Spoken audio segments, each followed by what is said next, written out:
Greetings. It is Brother Man Trucking. Actually, I'm not doing too much trucking right now. Just the way that things are in the economy.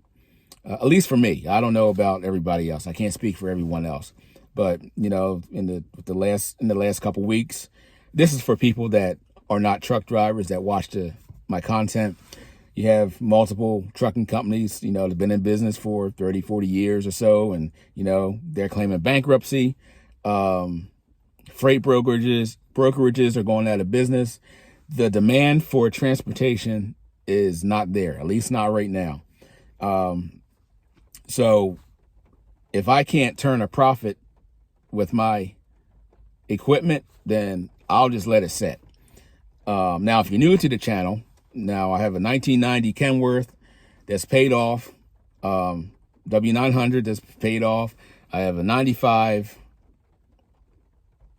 I think it's a 95 Ravens trailer that's paid off. So I don't have any debt on my equipment. The only thing I have is insurance payment, well, registration fees, you know, all that stuff you can't get around, and insurance per month. And I can put that on hold. Call it.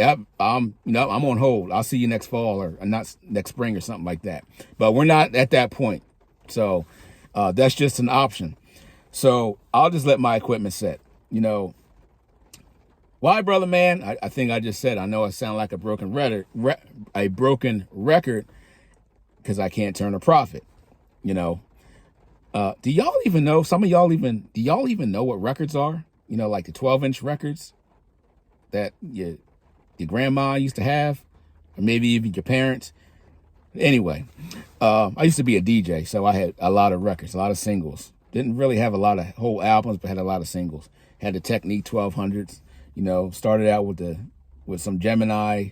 I don't remember the model, on the XBDs, some 10s or something like that. And yo, man, you know about that stuff? Yeah, I used to be a DJ. Then I saved up my pennies and bought some 1200s that came with the Stanton 500s. I think you had to put was it a penny or a dime or a nickel or something on the head shell so the needle would stay in the groove. So, you know, when you're doing your DJ thing, you know, you're not mixing, but, you know, you're doing your scratch thing. So yeah, I know all about that. And actually, when I was a DJ, and I didn't know hardly anything about business, you know, but I was learning being a DJ that, you know, here you have, I'm going to digress here for a little bit. Here you have, at least, you know, I built up to this. I had speakers, I had amps, I had, you know, a couple lights. I had, you know, probably, I don't want to put a number on it because I really don't know, you know, all this equipment, right? And I used to play out. When I say play out, I used to do like events, like let's say like a backyard party or something like that. Maybe a wedding reception or something like that, right? Aside from DJing in the bars and nightclubs, which, you know, didn't pay as much as the private events. So, you know, back in the day, and it's probably still like this today. You can probably go on YouTube and TikTok and all that stuff, or Facebook, and see this stuff. The going rate for a DJ was $200 or less. And most of the time it was or less, you know, it was closer to the free than it was to the $200. Hey, how much you charge?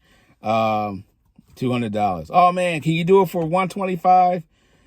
Yeah. Then after a while, you get like tired of carrying all this stuff. It's like, wait a minute. I got to drive my vehicle, and it's always an hour away to wherever it was.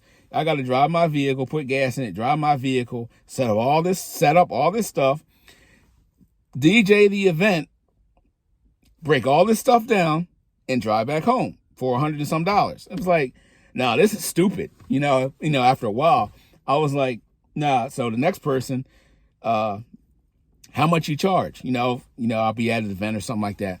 How much you charge? I pulled a tow truck company on them. I said, I charge $100 an hour with a minimum of 4 hours.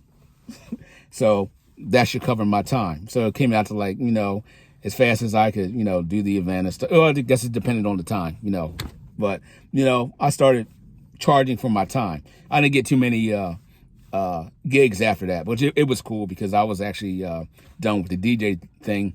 The music started to change and I started to learn other things, about the music. So I was like, you know what? I'm cool. I'm all right. So let me get back on track with the trucking. So I can't turn a profit. If I can't turn a profit with my equipment, even though it's paid off, I'm done. I'm on hold. I'll just say I'm on hold. What you gonna do, brother, man? I'm gonna pivot. That's what I'm gonna do. I'm actually looking at some other opportunities, and I got to make the transition into that. Brother, man, just sounds like you're being prideful because if your equipment's not running, you're not making any money, or it's not making any money. You're absolutely right. That's why I just got done doing DoorDash, actually. And I don't care who knows it or who don't know it. I just got done doing DoorDash, made a whole $20.50 with 2 orders. I was just trying it out. First day I went down to the quote unquote hotspot and I just sat there and I would see what the orders were paying. And it ain't trucking money. Believe you me, it is not trucking money, but it's a filler.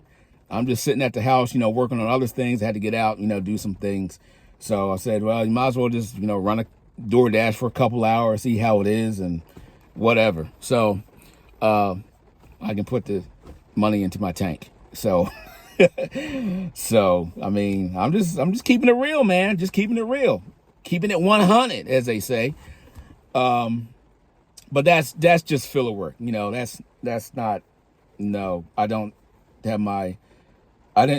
attain my trucking authority in the business and all that stuff just to say, I'm done with this. Let me go do DoorDash.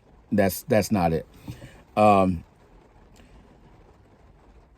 But if your truck is not turning a profit, you are losing money. You may not see it right away. You are losing money, and eventually you will burn up all your resources, in order to keep the truck or just keep your equipment operating. Does that make sense? Hope that makes sense. So